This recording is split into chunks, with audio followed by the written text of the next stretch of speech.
a number of senior American and Australian officers. I'd also like to acknowledge the traditional custodians of the land on which the Institute stands, the Gadigal of the Eora Nation. I pay my respects to their elders.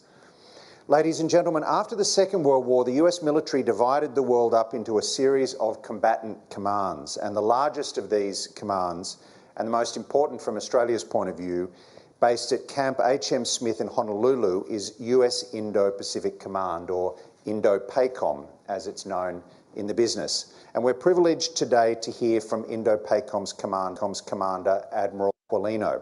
As commander of Indo-PACOM, Admiral Aquilino is responsible for all US military activities in this region, covering 36 countries from India to Kiribati, 14 time zones, and half of the world's population.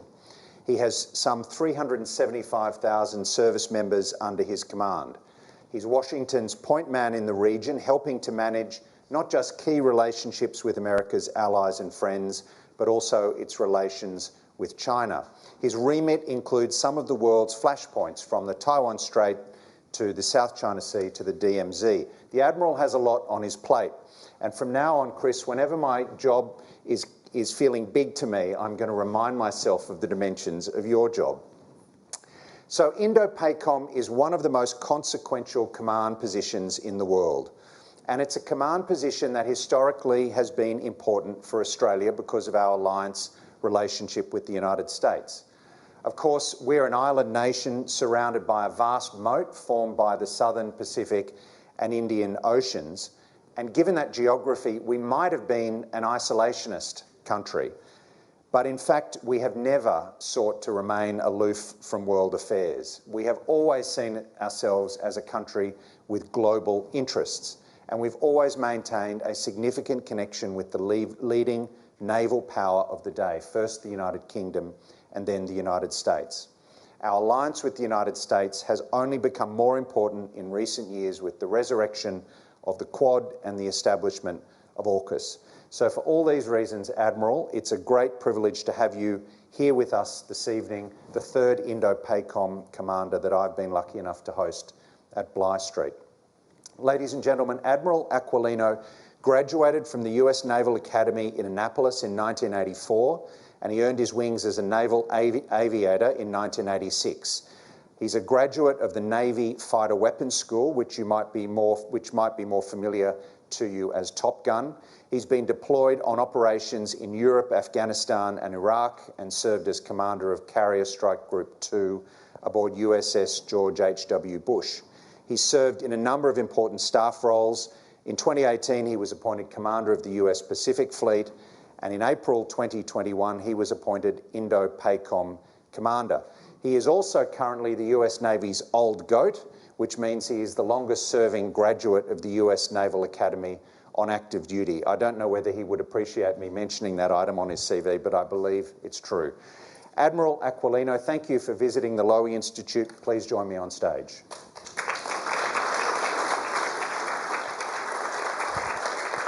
Thank you. Please. So we have almost an hour with the Admiral. I'm going to pop some questions to him for about half an hour, 40 minutes, and then I'm going to give you an opportunity to ask him some questions too. So please get your questions ready. Admiral, before I get into the substantive questions, we'd like to learn a little bit about you. You're from Long Island in New York. Tell us a bit about your family background. What took you into the United States Navy? Michael, thanks. If you don't mind, though, I would also like to recognize the traditional owners of the land and their elders here. It's always wonderful to be back in Australia to see friends and partners for at least my last decade of operations here. I'd like to thank Mr. Lowy and the board. Thank you for having me. This institute is incredible, and it serves both Australia well as the partnership, so thanks. Michael, thank you. So again, I'm the son of an Italian family, 100%. My dad had a ready-mix concrete business, of which that's where I started as a worker, and I worked with him my whole life. Drove my first concrete truck at 7 years old, my first front-end loader at 7.5. So I'm a blue-collar guy, but I learned an incredible work ethic from my dad, and boy, my mom, there's no doubt who drove the family, I can tell you. That said, my uncle was a Navy man. He graduated from Wilkes College in Pennsylvania, as did my father, and he was a destroyer captain. He retired as a Navy captain, and he took me out on a ship one day, and I think I was kind of sold. Now, that said, ship driving was interesting, but flying airplanes is what I always wanted to do. So I've just been incredibly lucky during my time to have the support of a ton of friends, family, and mentors just to get me where I am today. This is not anything that happens by itself. And for all the things you described on the expansive nature of what Indo-PACOM is responsible for, you know, the key aspect of what you said was the 375,000 soldiers, sailors, airmen, Marines, Coast Guardmen, Guardians that work tirelessly every day to prevent conflict, to support our allies and partners, and to deliver a free and open Indo-Pacific for all of the nations in the region. That's what we do every day. All right, before we get to that, I want to ask you, you earned your wings as a pilot, I think, in the same year that Top Gun came out, which must have been quite a moment, like graduating from Oxford when Brideshead Revisited is published. What was it, what you said you always wanted to be a pilot, you didn't want to drive ships. What did you love about being a naval aviator? Well, it's almost indescribable until you do it. So the incredible freedom, the power, the camaraderie, the people, every single thing about it was enticing.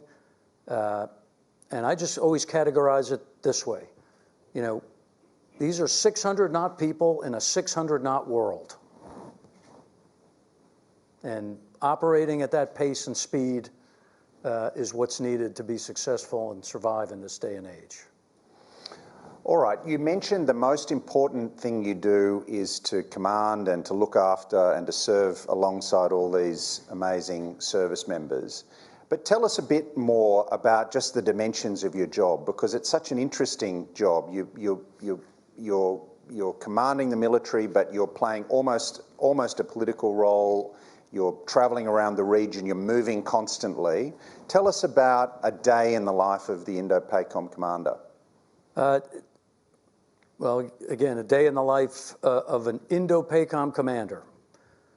Hell, I don't know if I've had one day the same out of 3 years, but I can tell you the broad sets of things that we execute in the headquarters every day. First and foremost, it's to be able to operate freely in accordance with international law throughout the region, to demonstrate what right looks like and to ensure we can enable prosperity for all nations, and to operate safely to deliver those objectives of deterrence. And the Secretary gave me 2 missions.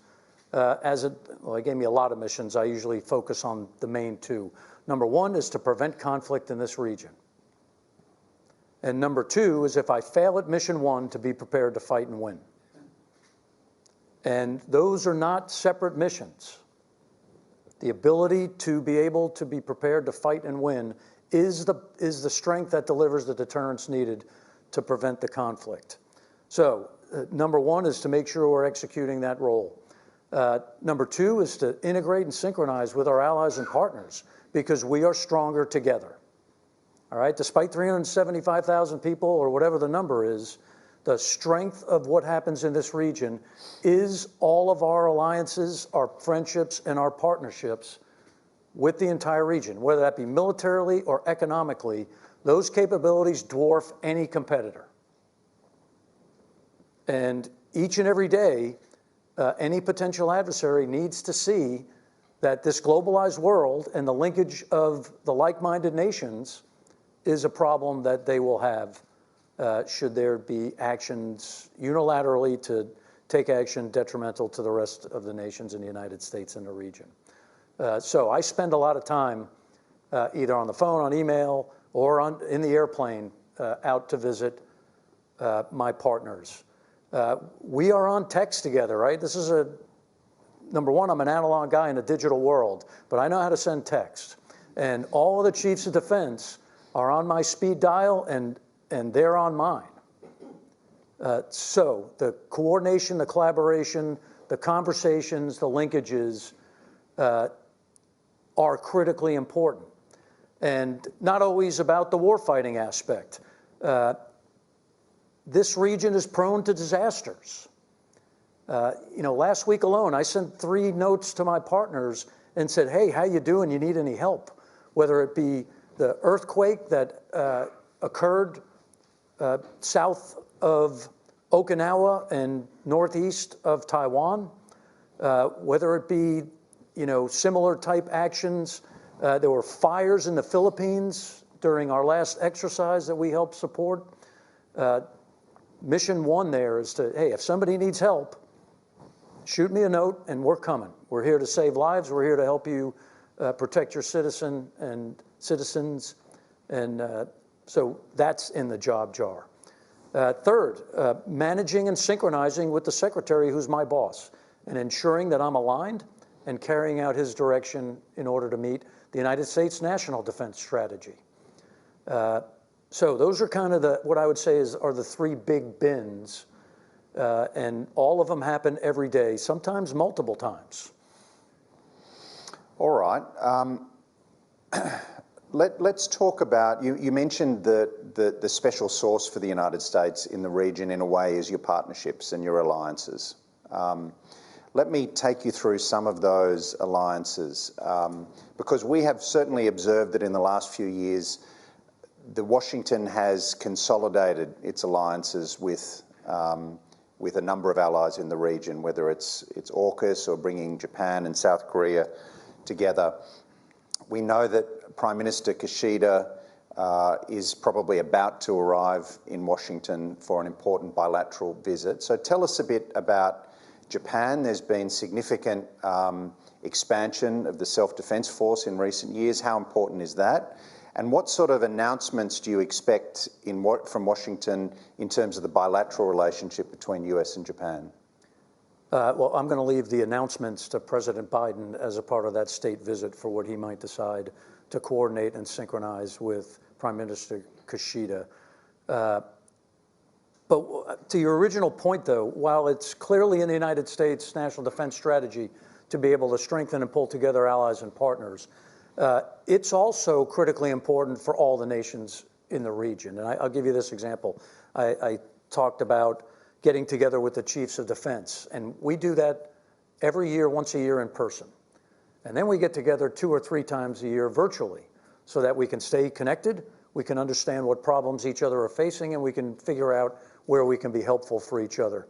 But as a part of that, we always identify at least 3 things that we're going to agree as a set of joint chiefs of defense and leadership in the area that we're going to go after to make this place better, this region better. And one of the first ones actually came from General Campbell. And it is the only one that has maintained the #1 position for 3 years. And that is that we will continue to work together more mini and multilaterally to be able to maintain peace, stability, and to be able to operate safely throughout the region.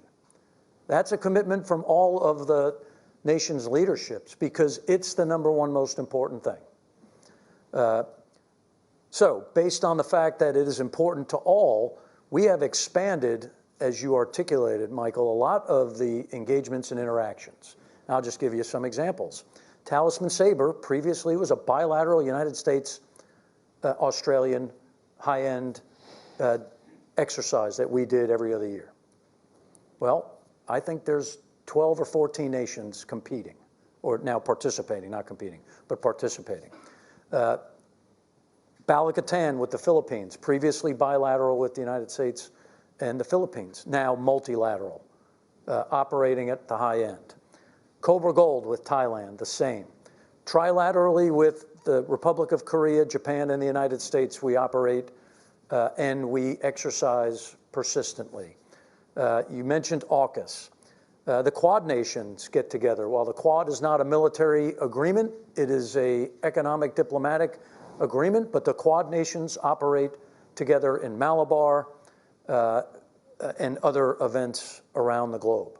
So this theme has been recognized by all of the nations as it applies to the importance and delivering the stability and peace in the region. So it just makes sense, and I believe it's been effective, and I think it will continue to grow. We have RIMPAC coming up this year, Super Garuda Shield with Indonesia. Again, the examples are just continuous.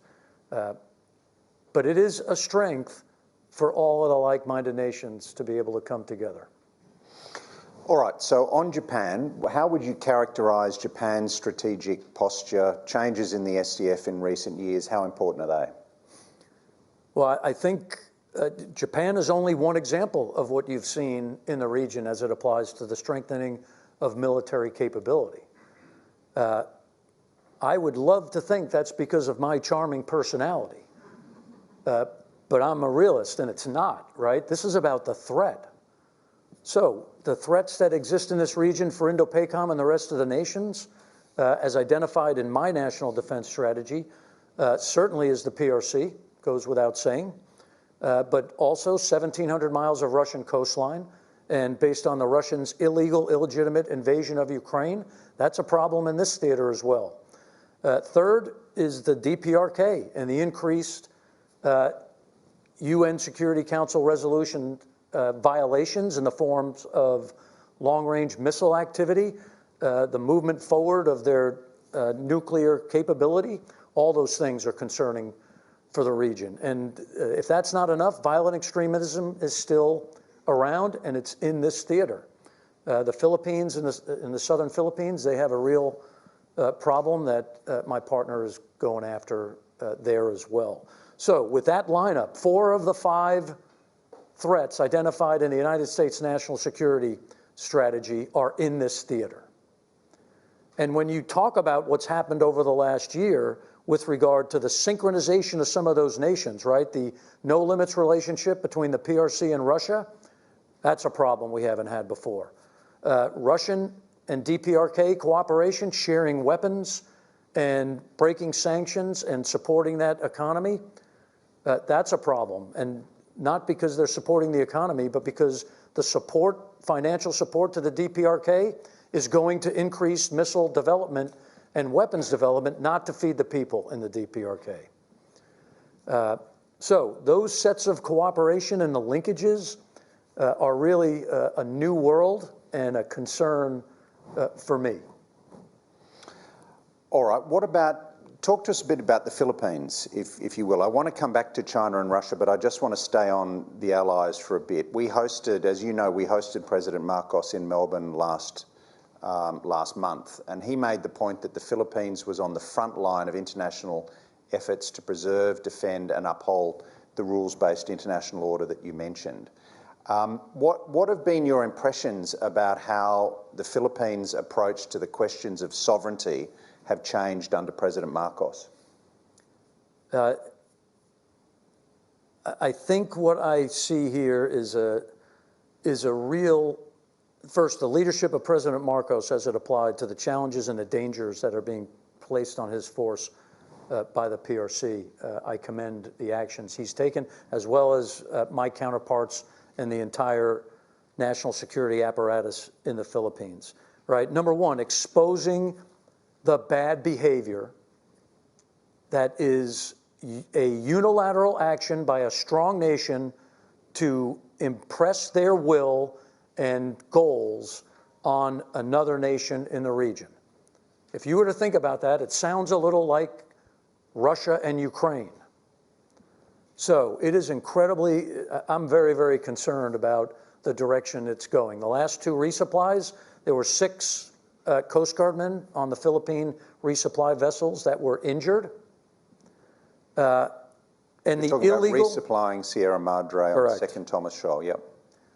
The illegal claim of everything inside of the self-proclaimed 9 or 10-dash line as Chinese sovereign territorial waters has no basis in international law, and it has been decreed by the 2016 tribunal that it, in fact, the Chinese have no legal claim. So all of the nations in the region have the right to operate and gain the resources that are allowed to them inside of their exclusive economic zone. The Philippines are no different. And these actions are dangerous, illegal, and they are destabilizing the region. Is Second Thomas Shoal the most dangerous flashpoint in your area of command?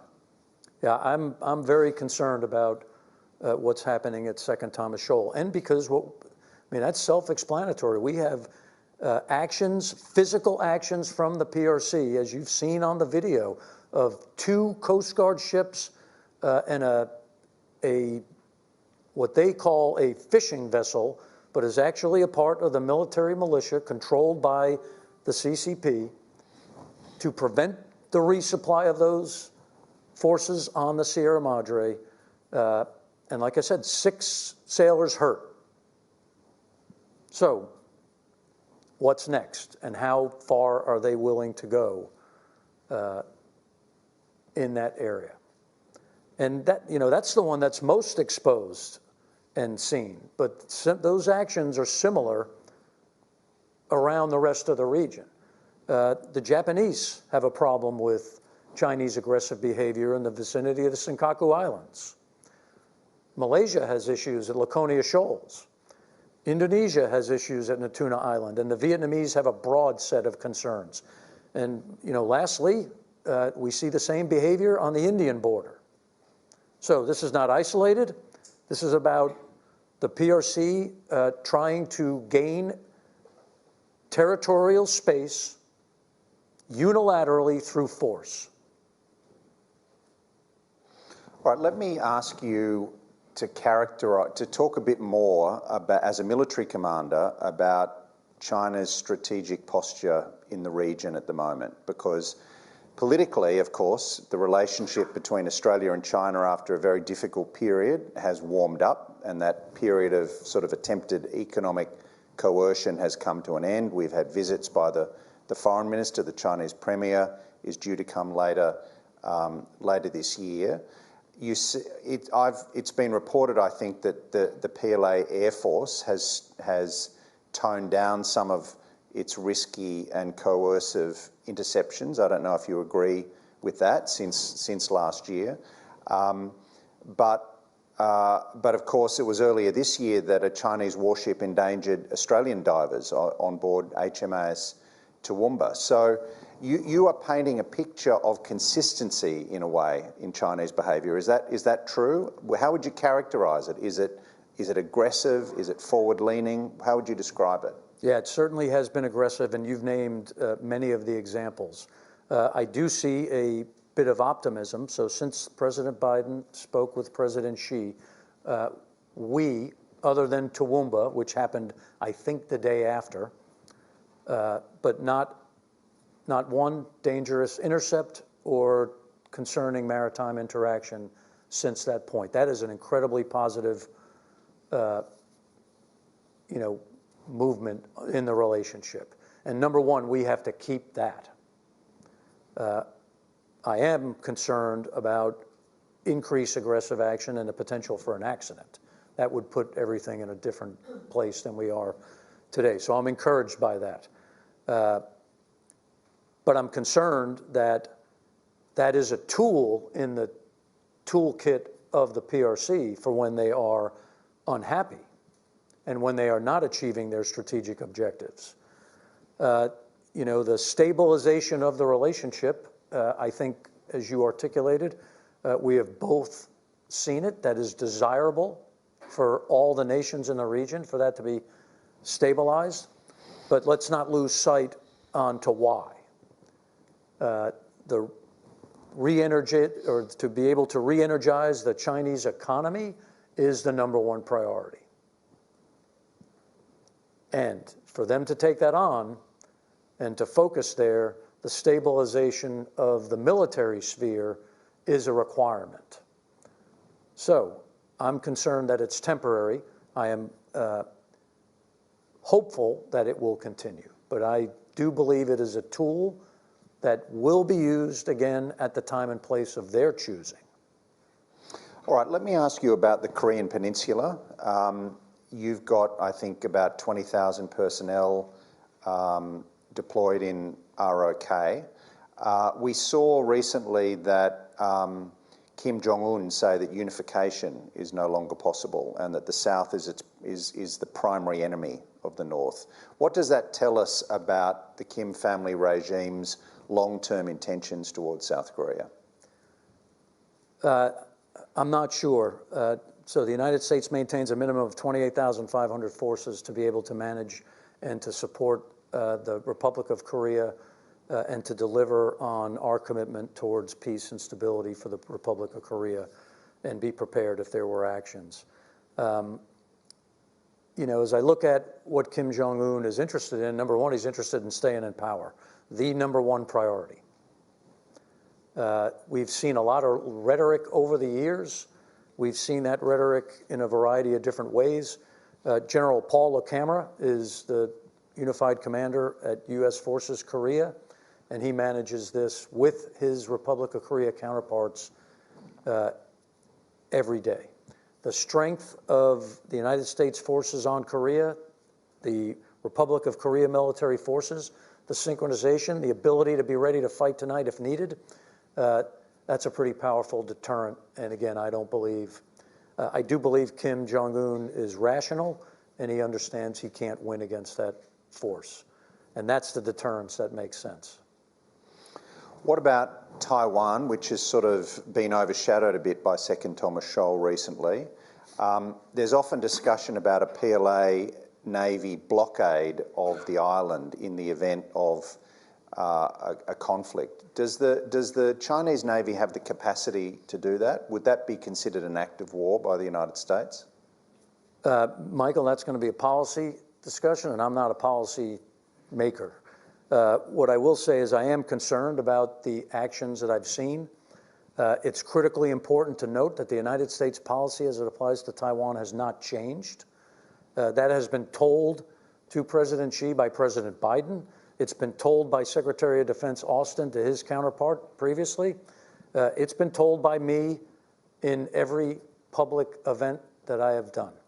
All right, the United States policy has not changed. Now, it's worth highlighting what the United States policy is.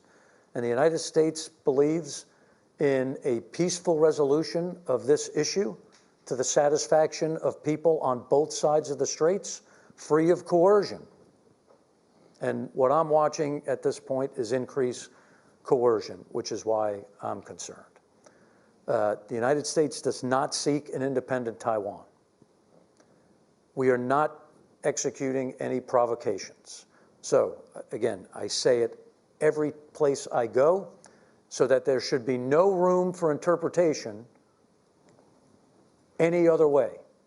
And like I said, the Secretary has tasked me to operate in this region to deliver deterrent effects to prevent conflict, not to provoke it. All right, you mentioned Russia earlier when you were talking about threats that you have to consider in the Indo-PACOM area. I remember at the time of Russia's brutal invasion of Ukraine a couple of years ago that a lot of Asia analysts were worried that a forceful American response would turn America's head away from the Indo-Pacific. I must say I took the other view, which is to say that all these theatres are connected and that it would be very bad for stability in Asia if Russia were to be able to successfully invade and defeat Ukraine. What was your view at the time, and do you think that the incredible effort that Washington has put into supporting and supplying Ukraine, has that affected the level of attention that you've got in Washington as Indo-PACOM commander? Yeah, Michael, so the answer is no. That said, I am not seeking attention in Washington. Let's just be clear. That said, I'm here to do the job that the Secretary is tasked. So when the invasion occurred, right, the immediate actions was for me to get in touch with General Cavoli and say, what do you need? What do you need me to do over here? And let's make sure that we're synchronized such that my actions over here, number one, don't escalate and cause you a problem. And then number two, if you have actions you need me to take at the time and place of your choosing, that we are postured and ready to do that. So that's what happened in the immediate aftermath. Those coordination and synchronizations still happen today. On top of that, I'm with you. This is a globalized world, whether we like it or not, and it's almost unbreakable as we've looked at the global economic supply chains and everything else. We're not, right, there's no more isolationists. But what you have seen is the importance of this region being articulated both in the Middle East, in the EU, and in Africa with my other counterparts. 2/3 of the global economy flows through the water space over here. 2/3 of the people are here. So that integration and interrelationships are critical. The EU and the UK understand it. I went to Europe and spoke at a conference 2 years ago to make that exact point when Minister Wallace asked me to come and speak for the exact reason you described. General Cavoli was in Japan and Korea 3 weeks ago to be able to ensure he was talking to the leadership there as it applies to his responsibility as Strategic Allied Commander Europe. So we are having those conversations. We are telling the story of the synchronization that has to be linked between leaders in the United States military. And I'd argue that the rest of the United States forms of national power are also doing that. I was in the Philippines with Secretary Raimondo a few weeks ago, but before that, she was in Europe. So all forms of national power synchronized to include the joint force aligned with our allies and partners to prevent conflict, right? That's Secretary Austin's definition of integrated deterrence. And through the military arm, those are the actions that we've been trying to deliver. What about synchronization, to use your term, between the PRC and Russia?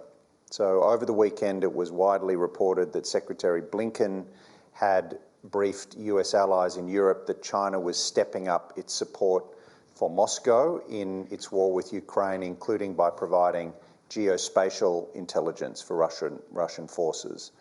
Are you seeing that no limits partnership is becoming closer and closer? Yeah, first, when those two leaders speak, we should listen because they normally tell us what they're thinking about. Specifically, President Xi said, this is a relationship that the world hasn't seen in 100 years. I took note of that, everybody else should. The actions you're describing, Michael, are becoming increased, I believe, to deliver a message to all, right? So authoritarian nations coming together to deliver their message and their view of what the international world order should look like, how the rules should be written, that is the most concerning thing as they come together. In the military space, they're operating more together, both in the maritime and the airspace. They are certainly supporting each other, as has been articulated. So those are concerning, and again, I'd argue going in the wrong direction. All right, let me come a little closer to our shores, to the Southwest Pacific. In April 2022, China and Solomon Islands signed a security agreement, but then shortly after the inking of that agreement, Beijing was rebuffed in its attempt to get the whole region to sign an overarching regional security agreement. How would you characterize China's efforts to further its interests with the Pacific Island countries? And how would it change the strategic calculus for the United States and for Australia if China were to construct a military base in one of those countries? So the strategy that I see them using is based on 3 pillars, right? So the Global Security Initiative, the Global Civilization Initiative, and the Global Development Initiative. Those are the pillars that they've laid out. Now, none of them have any depth or real specificity to them. They are articulated through the lens of win-win cooperation and the peaceful actions throughout the region. All right, that's the rhetoric and the narrative. That's not the actions we see. So that's their approach through what has previously been referred to as Belt and Road, and through what I think will kind of morph into this global development / civilization initiative. What we've seen is economic coercion, and the Pacific Islands are a prime target.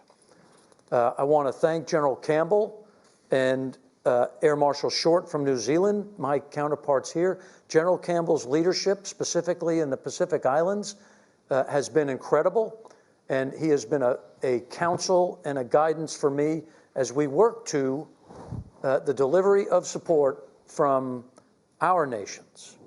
And it's worth highlighting, Solomon Islands specifically, that the Australians have provided billions of dollars in development to the Solomon Islands. The commitment and the history goes back a long way, but General Campbell's leadership in the area has worked to synchronize our efforts to be able to provide capabilities and assistance to the Solomon Islands. We have an initiative to provide and upgrade the Federal Fishing Association so that they can understand maritime domain awareness. We have worked to present some national security impacts based on expected actions or results of climate change, whether it be rising sea level, increased severity of storms, drought. All those things are potentially existential to the Pacific Islands, and we work together to ensure we can help and support those islands maintain their sovereignty, maintain their livelihood, and to maintain their linkage and ability to have a voice in the rules-based order. So all that gets to the point that an increased military presence in that region is a direct threat to Australia as it applies to homeland defense, and it doesn't put the United States in a good position either. All right, let's come to Australia. I want to ask you a few questions about AUKUS, and then I'm going to go to the audience and give them an opportunity to ask you some questions. What do you say to those critics in Australia of AUKUS who say that the United States may not live up to its side of the bargain, that given that submarine production is already running behind schedule, for example, we may not be able to acquire the Virginia-class boats on time? Yeah, I wouldn't even have that conversation with anyone. The United States commitment is ironclad to the Australian and UK agreement that we've made. It is. The actions that, or let me just tell you what's been going on since the agreement has occurred. All right, we have Australian sailors that have graduated from nuke school and are now sitting in the prototype learning to get their final qualifications for running a nuclear reactor. Those numbers of bodies in those schools are increasing at an exponential rate. Australians have been in U.S. shipyards to understand how to do nuclear maintenance and synchronize efforts as it applies to submarine maintenance. We have training systems getting ready to come over. We have deployed Virginia-class submarines to Australia. We have Australian service members and maintainers in Guam looking and learning on how we do operations forward. We're going to send both a submarine out as a pilot deployment from Sterling with the tender such that we will sync the operational aspect and the maintenance aspect to build our expertise and identify what's needed as you build out infrastructure. So in 2 years, we have delivered a ton, and we will continue till we deliver a boat in 32. The commitment is ironclad. And it is needed, right? A very bold and brave decision by the leadership. It is a generation capability. That's number one, it's needed because of the threat. So I certainly admire the leadership for making the call, and our commitment will deliver it. How do you envisage these boats operating in the future? You might have seen that Deputy Secretary Campbell over the weekend said the AUKUS boats could be used in cross-strait circumstances, for example, which was a reference to Taiwan contingencies. Do you agree with that? Well, I think that will be Australia's call on how they decide to utilize their operational units when and if the time comes. That said, we coordinate in almost every day out here. We are interoperable beyond any other nations. So those are policy decisions on what they decide to do, but that capability certainly has the ability to operate anywhere they want to deliver any mission that Australia would choose. Let me ask you about AUKUS. There's a lot of speculation that Japan might join AUKUS, and this morning the three defence ministers released a statement saying they're considering cooperation with Japan on Pillar 2 projects. What would that mean? I think it gets to the multilateral discussion that we started with, Pete or Michael. The importance of having the broad set of like-minded nations being able to share high-end technologies to deliver warfighting capability. Those things deliver deterrence. The synchronization of Japan, Australia, and the United States was evident in the most recent Keen Edge exercise that we did. Previously, a bilateral U.S.-Japan exercise. My counterpart in the government of Japan invited Australia to participate, and it was an incredible event. It pulled together those three nations in a way that we haven't seen in a long time. So the trend is going in the right direction. We'll see if the policy team decides that they will pull in Japan. That won't be my decision, but I'm certainly supportive of the capabilities shared with Australia and Japan and the United Kingdom. There are capabilities that we need to deliver the defense required as a part of the mutual defense treaties, right? Integrated air and missile defense or networked missile defense comes to mind. There are space capabilities that I think contribute to that would be effective. There are cyber capabilities. So the list of those capabilities would be beneficial for Japan if that's so chosen. There's a bit of AUKUS envy, I think, around at the moment. You might have seen that Justin Trudeau, the Canadian Prime Minister, said he'd been speaking to counterparts about Canadian participation in AUKUS, and he was musing about whether perhaps Canada needed nuclear-powered boats to patrol the Canadian Arctic. So, I mean, we might have AUKUS coming down the pike. Is that realistic, though, do you think? Could you imagine Canada investing in and acquiring and operating a fleet of nuclear-powered submarines? Yeah, I think that's a better question for Canada.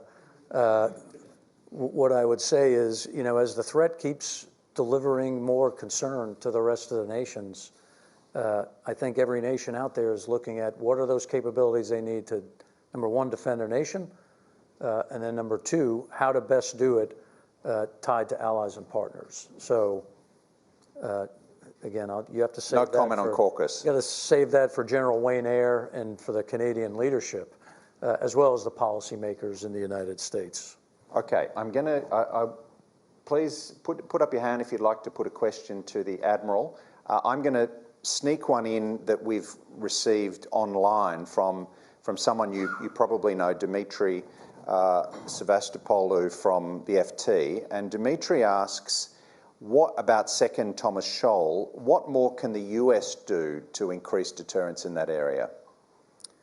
I think what you just witnessed through a multilateral lens is what we think right looks like. So if you were unaware, we executed a combined patrol of the Australians, the Philippines, the Japanese, and the United States in the region to demonstrate the ability to operate safely and effectively in the region in accordance with the international rules that exist.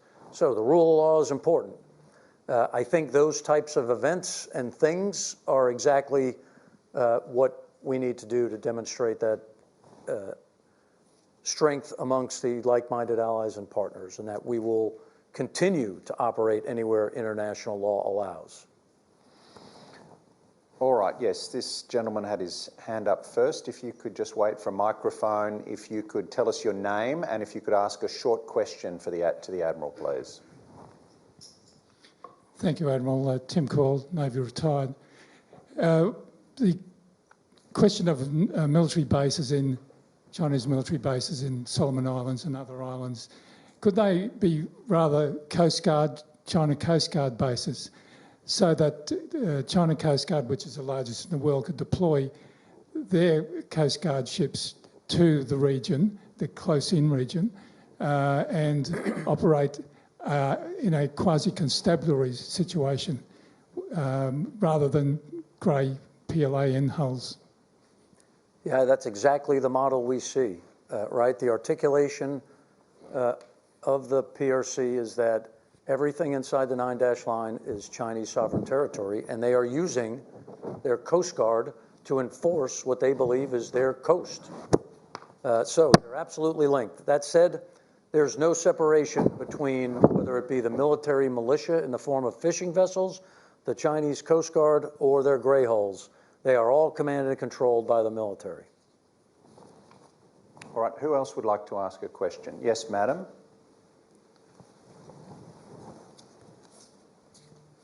Hello, Admiral. Thank you for taking the question. I am Ludika from Japanese media Nikkei. My question is on the Darwin port. The Australian government last year found it was not necessary to cancel the lease of the port by a Chinese-owned company, while the U.S. military is planning to build U.S. Air Force Mission Planning and Operations Center. Would you have any concerns about the current contract arrangement? Thank you. It's a great opportunity to make news in Australia, Admiral. Yeah. Well, number one, I don't have any concerns because anything that has to happen will have the government of Australia's approval. The United States doesn't do anything in Australia without the coordination of the government of Australia approval. So the sovereignty of Australia is of critical importance to the United States, and it's our commitment. The United States only comes to Australia when Australia approves. That said, there are many places that we come to, whether it be a port call in Stirling by a nuclear-powered submarine, whether it be a B-2 bomber, and I stood on the ground at Amberley about a year and a half ago when we did a B-2 detachment to Australia. It's important that the United States and Australia can operate together from Australia should we have to execute our responsibilities under our mutual defense treaty. But not one detachment or one U.S. service member comes to Australia without the Australian leadership approval. Sovereignty of the nations in the region is the critical component of why the international rules matter. All nations get a choice. And I always say large or small nations, we don't care. Every nation gets an equal voice. And we certainly work towards the peaceful resolution of any, disagreements. But don't lose sight of the fact that what we believe in is freedom for our people, sovereignty of our nations, and the ability to have an equal voice as we work through disagreements. All right, yes. Michael Bohm. Thank you. Michael Baum, has the changed leadership in Indonesia changed any of the strategic atmospheric? Well, I sent President-elect Prabowo a congratulatory note last week. He's certainly not in the seat yet, so I think the answer to your question is it remains to be seen. I think there are a lot of common values that the like-minded nations in the region have with Indonesia. And I think there's opportunity there for us to work more closely together. 2 years ago, we initiated Garuda Shield as a multinational, multi-domain, multi-service exercise. And I flew there. At the time, it was with General Andika. That exercise has continued and grown. Again, this goes to the chief's agreement with more multilateral set of actions because we're stronger when we're together. So I think the potential certainly exists. We'll see what happens. We do have common values. Another big Asian democracy that is increasingly important in the region is India. And although it remains, it's not a US ally, of course, it remains a non-aligned country. It's come back into the Quad. What are your observations of India as a strategic actor under Prime Minister Modi? Yeah, I think what India has seen is they have a country on their border that is providing some concerns for them as it applies to the ability to maintain their sovereignty on the line of actual control. I think you read last year or last week in the media that the Chinese have renamed 30 areas across the Indian border. To the point before, this is an approach that we've seen.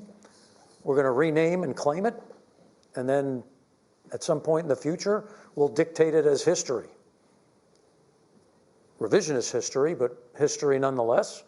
And they'll erase the history of where the line of actual control really is. So I think India has similar concerns as it applies to nations in the region.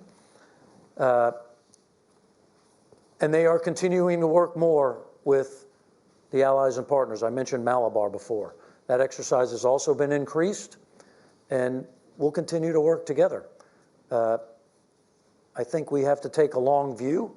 I think we need to ensure we understand that we're actually working towards the same goal, which is a peaceful, stable, and a free and open Indo-Pacific. And by working together, we can deliver that. We're almost out of time. But does anyone else want to sneak a question in? Yes, I'll go to this gentleman here. Thank you.